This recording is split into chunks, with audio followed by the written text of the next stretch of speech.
State Councillor of the Republic of the Union of Myanmar to deliver her keynote address. Her Excellency Aung San Suu Kyi, please. Wow!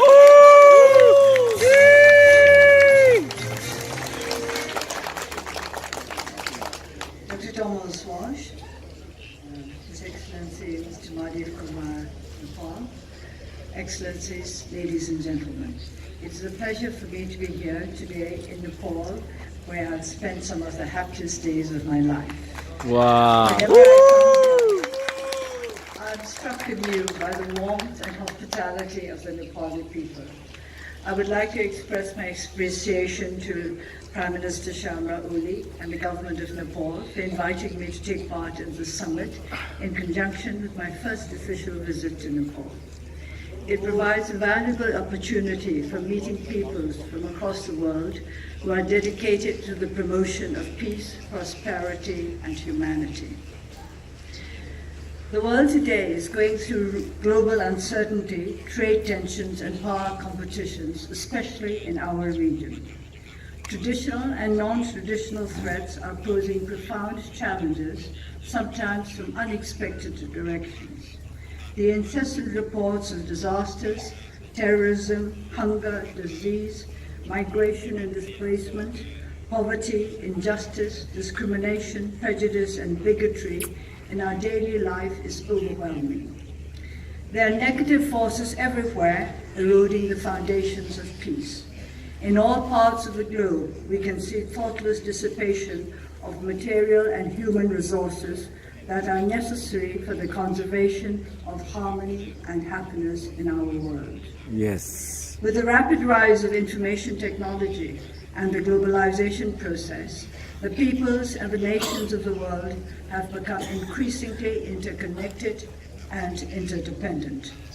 This global interdependence has compelled and resulted in increased cooperation to identify the causes of the problems that threaten harmony and to find the right solutions that will help to ensure peace and stability on this planet, which is home to us all. No nation can survive in solitary splendor in this age. We have to engage with one another, either bilaterally or regionally, to project and protect our national interest and to seek peace and mutual prosperity. Only by promoting a culture of peace in this world of interdependence will it be possible to create harmony between diverse communities and societies. I need hardly emphasize that peace is essential for sustainable development, that peace and development are two sides of the same coin. Sustainable peace is more than the mere absence of war or conflict. It is a positive force that springs from within the mind of each human being, each family, and each society, not merely a temporary condition imposed by force.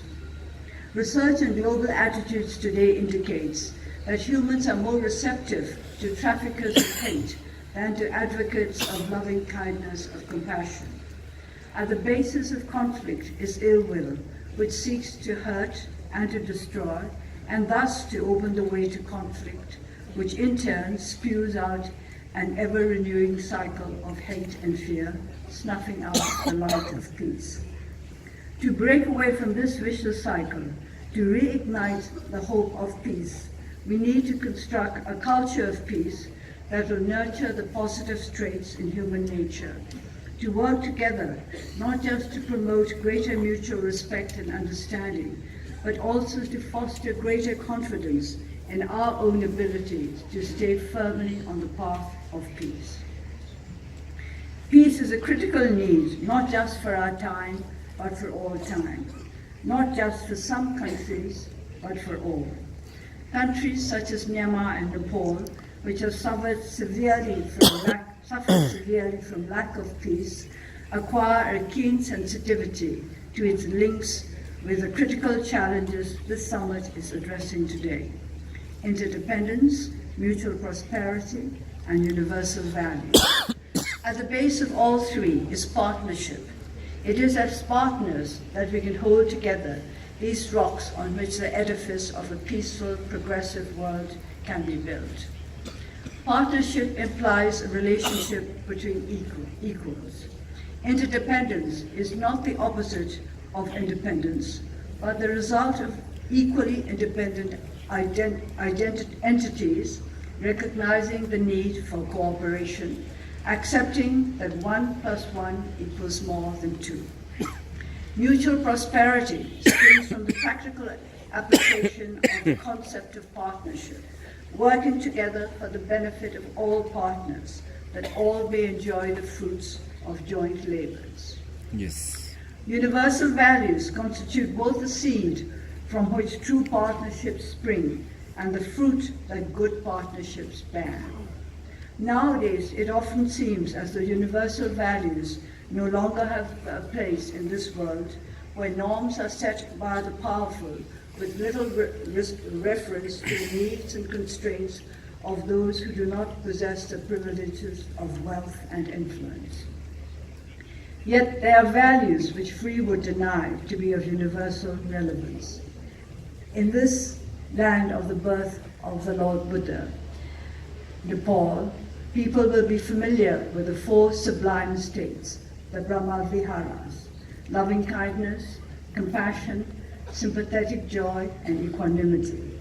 These can surely be accepted as values conducive of goodwill, cooperation, and positive partnership anywhere, everywhere, at any time. Yes. As Myanmar grapples with the daunting task of creating peace and sustainable development out of an unhappy, tangled legacy, we look to critical challenges as opportunities for us Yes, it's to on gain TV. true The friends screen. who share our Okay. belief in equal partnerships for You are peace. sitting. I believe that this forum will offer opportunities for us Yeah, me. to reach out to one another in our efforts to find positive, unifying ways of meeting the critical challenges of our times.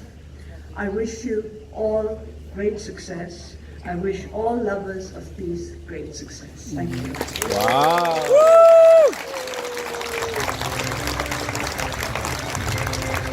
Thank you very much, Her Excellency Aung San Suu Kyi, the State Councillor of the Republic of the Union of Myanmar. Next,